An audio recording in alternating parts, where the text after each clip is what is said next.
Hi Griffin fans, I am Brittaney Pietrangelo, and sitting here with me is Seton Hill women's volleyball coach Rick Hall, after the Griffins won their first ever PSAC title against Ganon on Saturday. Now, the girls get ready for the NCAA Atlantic Regional. Coach, first off, congratulations. Thank you very much. We're very excited. Tell us what the last couple of days have been like for you after winning your first PSAC championship. Well, they've been filled with pride and excitement and a lot of administrative duties that have to be done that a lot of people have been helping us with. The girls gave them a couple days off, and then after a few days off, we're getting back to it today, and we'll be practicing tomorrow also. So it's been very hectic, but at the same time, it's been very exciting. What ultimately do you think the key was in winning the PSAC title?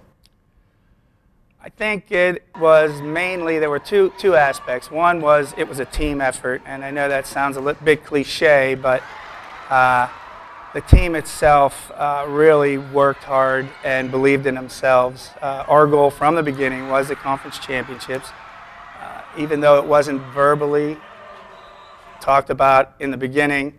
About two to 3 weeks in, it was, and they just came together at the right time.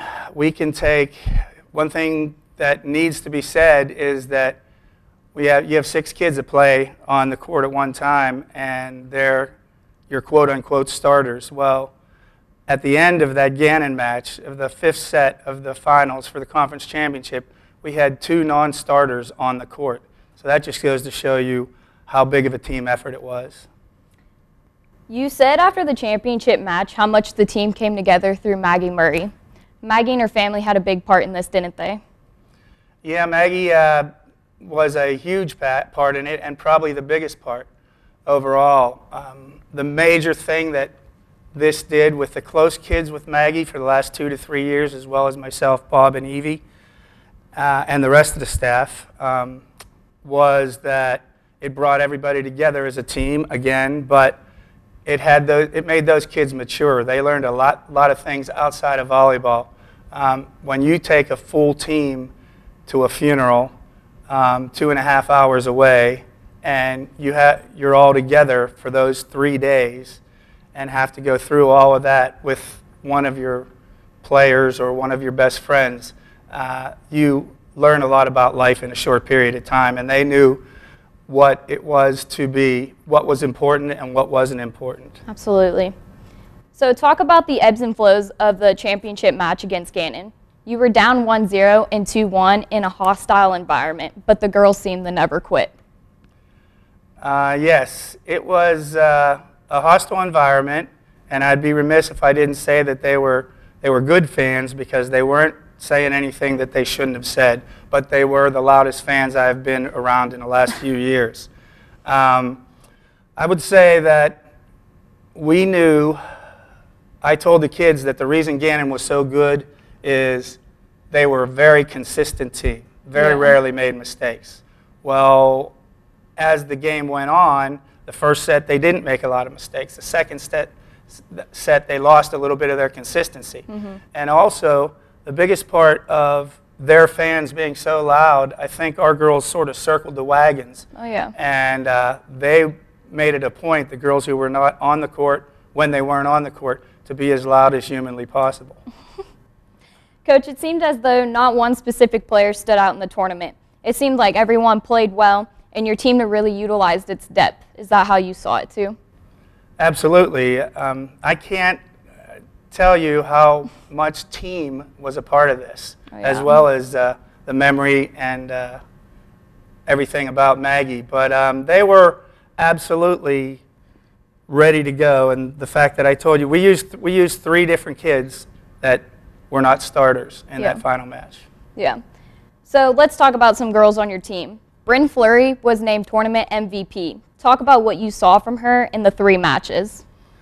Bryn's a kid who actually played behind Maggie, didn't get to play because of Maggie, and then played limited her second year with Maggie, and then took over these last 2 years, but or year and a half. She is a matured and very, very consistent kid. She's a smaller kid, and that's why she plays in the back, but what she makes up with her athleticism what she does. Oh, yeah. And she's can get the ball to the hitters that we have. That's the most important thing. And to follow that, you had your first ever PSAC Player of the Year this year in Victoria Farion. What makes Vic such a special player? Just about everybody knows that, including the PSAC coaches, because they voted for her. She's a 6th rotation outside kid when you're 5'11", 5'10", 5'11", and you can hit the ball as hard as anybody in the PSAC, and block relatively close to as high as anybody, and she's just, her volleyball IQ is out of this world. She just knows where the ball is going to be, and she finds it. Oh, yeah. So, Coach, let's talk about the regional. Your team is the number 3 seed in the NCAA Atlantic Regional in Wheeling. Did you expect to move up to number 3 after you beat Ganon, and just kind of talk about how you see this bracket? Well, I usually rely on our SID, Jason Green, for that kind of information. I go with what he said. I believe that we thought we would be 3 or 4.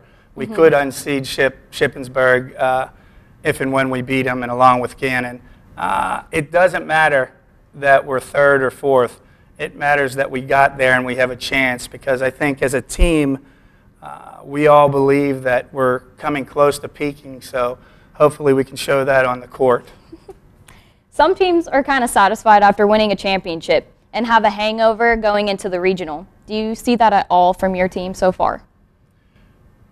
The answer to that is pretty simple. That's probably why this interview will be the last time you ever hear me say the word championship, conference championship, along with all the girls on the team. They know we met last night, and they know exactly that anything that's in the past is over, even though they are extremely proud and excited of it, and they should be. But starting today at 4 o'clock, we start our next practice, and there will be no talk of the conference championship. So with that, what do you think the key will be to beating Cal U and then taking that next step in winning the regional? Cal U is a very difficult team. They also switched their lineup a little bit on us. They're a very long team with a lot of skills. Our biggest attribute is going to be our serving and serve-receive. Transitioning off of any free balls we get will be tremendous against Cal, as it was against Ganon.